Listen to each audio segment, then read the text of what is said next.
Hello everyone, this is Dr. C, and I wanted to welcome you to my new set of narrated PowerPoint slides. And typically when you go to a conference or to any kind of work-related event where someone's giving a talk using PowerPoint, that was sort of a sign of bad things to come. Some people used to call those meetings death by PowerPoint, but I've been told through a good source that this might be helpful for students to understand the material and to take notes.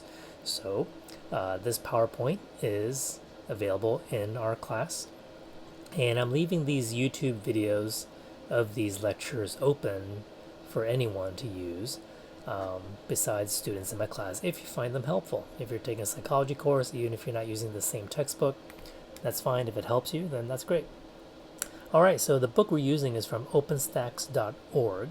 This is a free and open source, I guess you can call it open source textbook, created by OpenStax in affiliation with Rice University and a few others. And the reason I chose it, because it's completely free online for anyone to use, which I think is essential for today's college students. Now that we have so much technology and so much information on the web, I bet even if I offered a very expensive and good textbook, students who cannot afford it will just try to get by Googling terms online and looking for online information anyway. So why not just use a freely available textbook so students don't have to do that. All right, let's go ahead and get started. And make sure you have the second edition, okay? All right, that's me. That's my Bitmoji. You'll see that maybe too much this quarter. And so welcome to the new start of the course. All right, let's start at the beginning. And one thing I won't do is just to read these slides to you. That's another no-no in presentation skills. You don't put too much text on a slide and then just read to your audience. All right, so this you can read on your own. But I do want to focus on this word right here, that psychology is a science. If there's one thing you remember from the first week of your psychology class, is that psychology is a science, just like chemistry and physics and biology, all right? Because a scientific method is used, which we'll look at in the next chapter. So, psychologists study the mind and behavior. Now, what makes Intro to Psych so challenging is that you cannot just simplify this idea of what psychologists do, because professionally speaking, there's so many wide-ranging specialties and categories. There are those who teach, psychologists who do research, psychologists who treat patients. So there's a wide psychologists who work in business. So there's a wide variety of applications of psychology. So it's really challenging, I think, to get your head around what psychology is in this kind of course. So expect that from chapter to chapter, you're going to have to put on a different set of sunglasses with a different tint to it to make sense of what you're understanding, okay? So these are just some examples of what psychologists will look at, right? Obviously, some will study the brain specifically, understand our consciousness, right? Memory, language, personality. This is just scratching the surface, okay? All right, so the two things that you can remember at this point is what's going on inside our head, thoughts, feelings, right, our emotions, and our actions. Okay. All right. So what you're seeing here in terms of history of psychology are perspectives. All right. And a perspective is basically a point of view. Okay. It's a way of looking at our mind and behavior, and there are a lot of different perspectives. Okay, neither is more correct or more, let's say, what's the best word? Better than the other. They're just a different way of seeing the same thing. Okay, so this is a timeline going from the founder of psychology, the German psychologist Wilhelm Wundt, who created the first psychology laboratory, all the way to humanistic psychology, and there are others that follow that. And think of these as waves, right? So One of the first waves of psychology is psychoanalytic theory. This was popularized by Sigmund Freud, who was an MD psychiatrist from Austria, right? And again, another challenge here is that you're really not given enough information to truly understand what each perspective is, because we're just starting off, all right? So I just want you to keep in mind that what that perspective is. And if you don't quite get it, it's okay at this point. You just need to know some of the real basics before we dive into these in later chapters, okay? All right, so these two names, Wundt and James, are normally talked about in the history of psychology in the late 1800s. So we're talking about over 100 years ago. And again, we'll look at these in the next few slides. And then these folks are some of the biggest names in psychology, from Freud, and we're not going to talk about Gestalt psychology in my class, okay? So you can read up on it on your own. It's just a personal choice. And we'll look at Ivan Pavlov, John Watson, and B.F. Skinner, Maslow, and Rogers. I hope by the end of the course that these are just not some random names, but names that represent a way of thinking about how we act and how we think, okay? So at this point, you see, I'm not even going to address each of these definitions. I'm just going to sort of give you that big picture view, okay? And one thing that to point out here in terms of Wilhelm Wundt and why he's so significant is that he actually created the first psych lab, okay? And his approach to studying psychology was called structuralism, okay? And what he wanted to do was to have a person look at their own conscious experience, as you can see here, and break it into various parts, into various structures, okay? In other words, what is our mind doing? And think about that word introspection. What does that normally mean? It means, well, I'm going to sit in a room and think to myself. And that is how data was gathered, was basically people talking about what's happening in their mind, right? And you can break it down into emotions, other kinds of thoughts, ideas, etc. Okay? So you can read later in the textbook and you can pretty much figure out that this was not the most scientific way to study the human mind, and think about why that is. Okay? Could it be that we don't really know consciously what's happening in our mind? What we report may not be totally truthful either. Now, William James is one of the first well-known psychologists in the United States, and his approach to learning about psychology was called functionalism. Okay, and think about what the word function means. It's about purpose. Okay, how does something work? So the idea here is, and again, these are very basic definitions here, without a lot of detail, is those things that are going on into our mind. What do they actually help us to do? Right? This is a more practical perspective, okay, in terms of what our mind is capable of doing, as opposed to just thinking about what the different parts of our mind is doing in terms of structuralism. Okay. Now we move into psychoanalytic theory and Sigmund Freud, who is from the country of Austria. Okay. So if he were to have an accent, he might sound like Arnold Schwarzenegger. We don't really know. Okay, I'm just kidding there. All right, so the reason he is so popular today, and there's so many references to his name, oh, that was so Freudian, is because, and even though it's very controversial, his ideas are very controversial, is because a lot of his concepts about the mind and how it works and about our behavior, we kind of still use in our everyday lives, right? So just to give you a little foreshadowing here, are you in denial, right? Is an alcoholic in denial? I'm not an alcoholic. I just drink and I can quit at any time, right? That whole concept is from Freud. The idea that, oh, something traumatic happened to this person, they must have repressed that memory and I don't remember it anymore, right? That also came from Freud, okay? And so the idea that we have an ego, right, that concept came from Freud.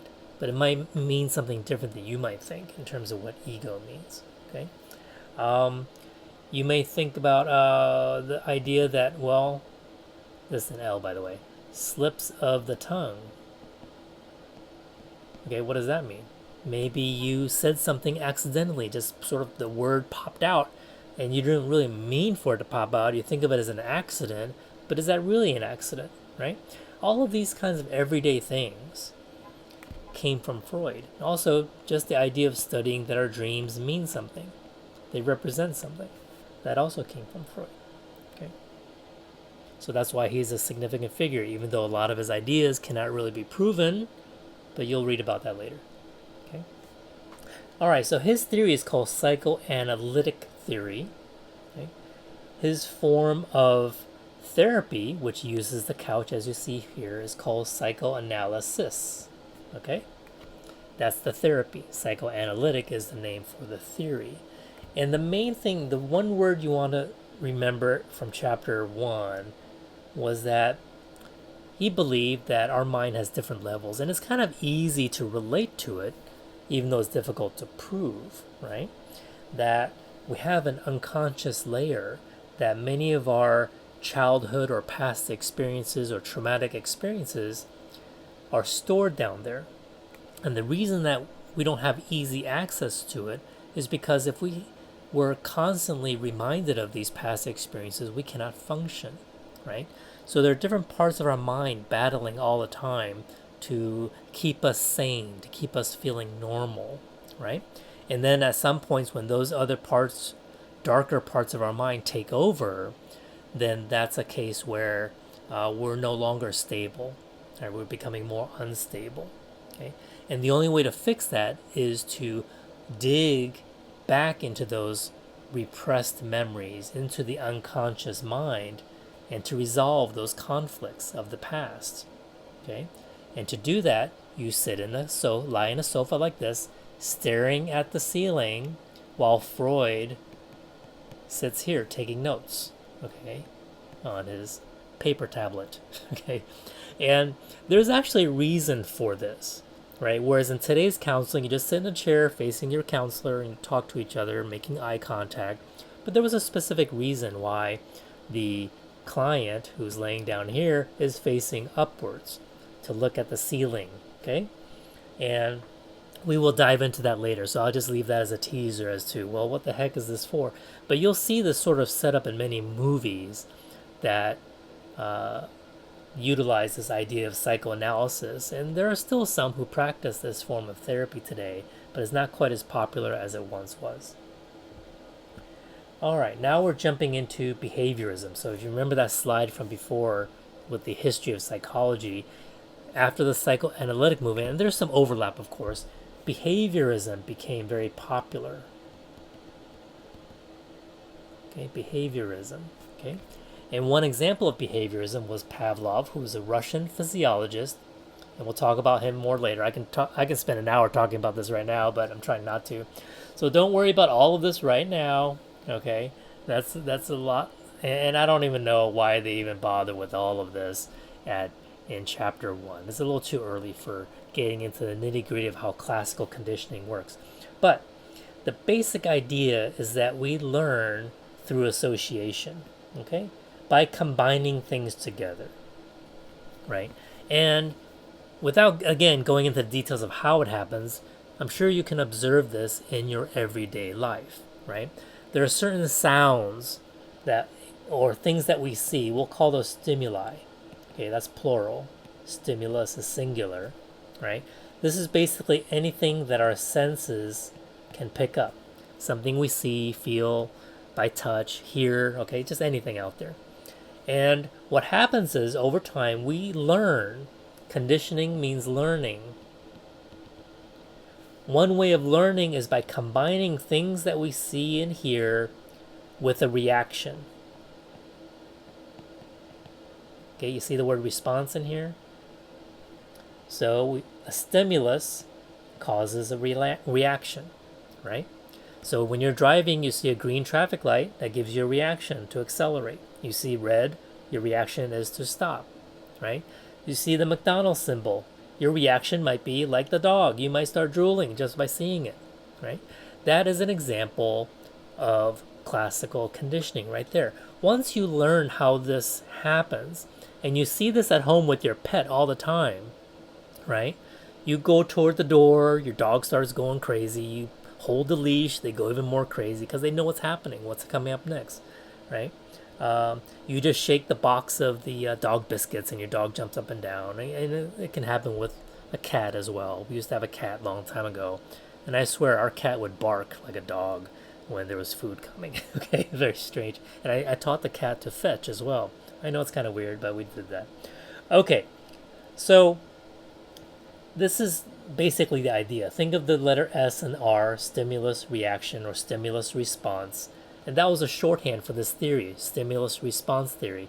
That is, there are things that happen in our environment, right, where there's food, other kinds of things that make sounds, and we tend to pick up new habits this way, new reactions, right? So let me give you one last example, and then we'll study more of this later on, is that do you have an association with particular songs, right? Do some songs make you joyful? Do some songs make you sad? Right? I'm not an artist. Okay, and if you think about it, our reactions we may have trained ourselves to react that way to certain songs because of this process called classical conditioning. Okay, that's a mess. All right, let's move on. Okay, so that's Pavlov. So there was an old Domino's pizza commercial where the Domino's pizza person rang the doorbell, and then a bunch of guys started running through the door with their tongues hanging out, right? So that's basically sort of playing on this popular Pavlovian response. Okay. Now, Watson, what you need to know is that he was the founder, I don't like the word father, but he was the founder of behaviorism, okay? And this is what I want you to know about behaviorism, this whole field of psychology that was very dominant. And even myself, when I think about behavior, I tend to think about it more or less through behaviorist principles. All right, this is why. To be scientific and objective, right? And these behaviorists want to be taken seriously as scientists. How can you really study what's inside the mind, right? That's so unreliable. You can't ask someone how they're feeling and all that, right? People lie, people don't know. So the only objective, right, scientific way to study behavior is to study what you can see, or observable behavior, right? I can ask you where you're going to be on a Tuesday morning, right? And you can answer me, but how reliable is that answer? Or what I can do is to actually follow you in a non-creepy way and look at what you're doing, right? Document that behavior. That is objective. How many times did the person go to work this week? We have it documented, right? How many times were they late? It was documented. It's objective, right? So you don't get that information by asking, you get that information by observing. Okay, so basic idea, the brain is a black box, okay, sort of like the airplane's black box. We cannot study as behaviors what's inside. We can only study what's happening outside the black box, okay? So we can study actions, right? We can study the situations where the actions take place, okay? We can study the consequence of an action. Okay? So all of our actions also have a consequence, okay? But that's behaviorism in general, okay? So Watson, what we're going to learn later, his form of behaviorism was very similar to Pavlov. He used classical conditioning. So don't worry about this yet. This is for the next page, okay? So when we talk about actions having consequences, we're talking about Skinner. B.F. Skinner, famous psychologist who invented the Skinner box. That's what this is, okay? And I'm dating myself, but if you think about the show Lost, that was very popular back in the day, There was a situation where a character named Sawyer was put in a cage that was normally held by zoo animals, and they had a little lever and things you push and food would fall out, okay, here. And he was obviously in a Skinner box, okay? But I'll maybe find a YouTube video for you guys. But basically the idea is that our behavior is always followed by consequences, right? And, oh, by the way, this is called operant conditioning. Not to be confused with classical conditioning, okay? Remember, conditioning means learning. So we learn through operant conditioning and also through classical conditioning. So the idea here is that everything we do every day, everything, okay, that we think that we're choosing to do, usually follows by a consequence. Something as simple as brushing your teeth, right? What happens after you brush? Is there a consequence? Well, sure. Your teeth are cleaner, right? That can be objectively studied. It's cleaner. Maybe subjectively you can say that it feels better, right? But whatever that consequence is, that consequence must be there for you to continue that behavior. It's going to feed the behavior, right? We act, a consequence is produced, it feeds that behavior. If you brush and you get 1,000,000 cavities after brushing, that's a bad consequence. You might think, maybe brushing isn't worth it. I got to try something else, okay? So through trial and error, this is how we start learning things. What works for us? So if something works for us and we continue a behavior, those consequences, some people say they're called rewards, but they're actually called reinforcements, okay? So have you ever heard of the term positive reinforcement, maybe mentioned by parents who teach kindergarten, right? Oh, we give children positive reinforcement here. We don't spank them, right? Well, this is a Skinnerian idea. This is operant conditioning. How do most animal trainers train dogs? Well, they use rewards, right? Treats. Hello, positive reinforcement, okay? This is anything that will increase a behavior. And if a dog does something, that they're not supposed to do, then you don't give them the positive reinforcement. You only give it when they do something you want, right? Try this at home, ladies, with your husbands, to try to get them to do laundry. It works, okay? All right, so in a nutshell, this is what Skinner was popular for, was operant conditioning. And again, don't worry about so many details here.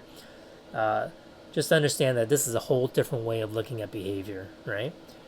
So Skinner, even though he had a very large mind, he did not want to study what was going on in there, right? He wants to study what's happening out here, right? Lights, blinking lights, actions of the mouse, okay? And you can find old YouTube videos of Skinner and do a search about the Skinner box, and you'll see that he actually taught a pigeon how to play the piano. Yeah, he did. Okay, all right.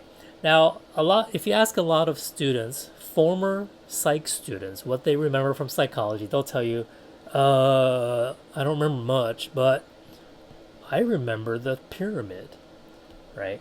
And that's from Maslow, Abraham Maslow. This is another wave of psychology, different from behaviorism, different from psychoanalytic theory. This is called humanism, or we can call it humanistic psychology, okay? Now, this form of psychology is, the basic idea is that humans are born good, okay? We are full of potential, okay? We just need the right surroundings to push us to be a better person. So this is the idea. Throughout our lives, we're trying to climb this pyramid, okay? And this is like a step ladder. We have to meet certain needs before we even bother trying to meet these, okay? And we'll learn more about this in the motivation chapter. So this is called humanistic psychology, and this is Maslow's hierarchy of needs. And this is used a lot in a variety of settings to understand human behavior, right? And what helps us to explain our behavior. Okay. So if you think about it, kind of makes common sense, right? If someone is homeless, doesn't have the basic shelter here, they're not going to be too preoccupied with, whether their clothing matches, right? Whether they have a good social media, right, response to a post, right? Those are things that are first world problems, meaning that we have this part figured out. Now we can work on all these other things, okay? And the basic idea is that very few people ever make it to self-actualization. And the textbook will talk about how there's even a top layer here called self-transcendence. Okay, don't worry about that now, but there's another area here. And I will ask you during the course, when we get to this chapter, where do you think you are on this ladder? Are you in the social stage where you're just trying to figure out where you belong in society? Are you working on the esteem stage of your life? Or are you working on your place at work? What's the meaning of your life? Or have you reached self-actualization where there's a higher purpose than just meeting material needs? Okay? And this is Maslow's hierarchy of needs. Now, along with Maslow, Carl Rogers also was one of the co-founders of humanistic psychology, and he was very well known for a form of psychotherapy that's still popular today, which is client-centered therapy. And I was also trained in this. My doctorate is in counseling psychology, so I know this very well. And so the idea here is that instead of Rogers being the expert of you, I don't know why I drew a triangle, you are the expert of yourself, right? And the therapist is only a mirror, a sounding board to help you figure things out for yourself, okay? So what the therapist will do is provide a protective environment to not judge you, okay? Have you ever heard of the term unconditional love, right? Versus conditional love? You hear parents talk about that. We talk about that in relationships. It means you love someone no matter what. Unconditional, no conditions. That idea was popularized by Rogers, and he called it positive regard, right? Generally in life, he's saying that this is what we need. This is what we need to give kids to help them grow up and be strong. And therapists try to provide that for their clients. And Rogers believed that we should not call our therapy clients patients because they're not sick. They are merely clients who are having a difficult time. Okay? So the patient... I just messed up. See that? The book. Don't use the word patient. The client is taking a lead role in the therapy session. I did not write these slides, by the way. All right. So, and of course, to build trust between the therapist and client, the therapist must be genuine and must be empathic. You can't fake that, right? But in counseling psychology grad school, we actually learn these things. we learn them through body language, but it doesn't mean like we're faking it or acting it. What happens is that you act it, then it becomes real. Okay, we try to have our body language match our intentions. All right, so we've gone from psychoanalytic theory to behaviorism to humanism or humanistic psychology. Now, because we have the development of computers, now the computer became a model for understanding the mind, right? That's why we can use cognitive psychologists use words like input, output, right? Encoding, how to encode a memory, how to retrieve a memory. It sounds like computer science, right? And so, whereas before psychologists were not interested in getting inside that black box, now cognitive psychologists want to go there. They want to study it, okay? And so, of course, now we have all these MRI, different kinds of brain scans. We can look at brain activity in real time, which is really cool. So cognitive psychology is really taken off, okay? And a form of therapy that's very popular is cognitive behavioral therapy, So it's a combination of behaviorism and cognitive. So we're not going to ignore the brain anymore. We're going to look at consequences of behavior, how to shape your behavior, but we're also going to focus on your thinking, right? So here's an example. Let's talk about depression, just real quick as an example, and how these different perspectives matter. To a behaviorist, they will not ask about how you're feeling and give you a survey, right? Because that's going into the black box. Instead, they will look at your actions and try to change them, okay? Step by step, gradually. You can use the same example of a phobia, right? An unreasonable fear of something, irrational fear of something. People can be treated based on these different perspectives. Right? A cognitive psychologist will focus on thoughts, right? That's what they do. How do we change those negative thoughts into positive thoughts? So wouldn't it be very powerful to combine the changing of thinking with the changing of behavior, right? That's why cognitive behavioral therapy is very popular. All right.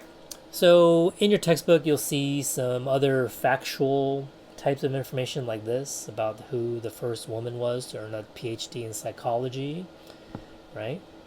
And some other types of information related to history, but I think I've talked long enough. For chapter 1, I'm going to create part 2, which is also still chapter 1, and part 2 will include different fields of psychology that we're using today. Okay, so think of this first lecture as focused on the history and where psychology came from, in a sense. Well, we didn't really answer where psychology came from, okay, in this particular one. But in terms of the history of where psychology started and what were the popular perspectives. Remember, behaviorism. Oh, let's start again. Psychoanalytic theory, then behavioral psychology or behaviorism, then humanistic psychology. Then before that, there was structuralism and functionalism. Okay? Okay, guys, I'll see you in the next video.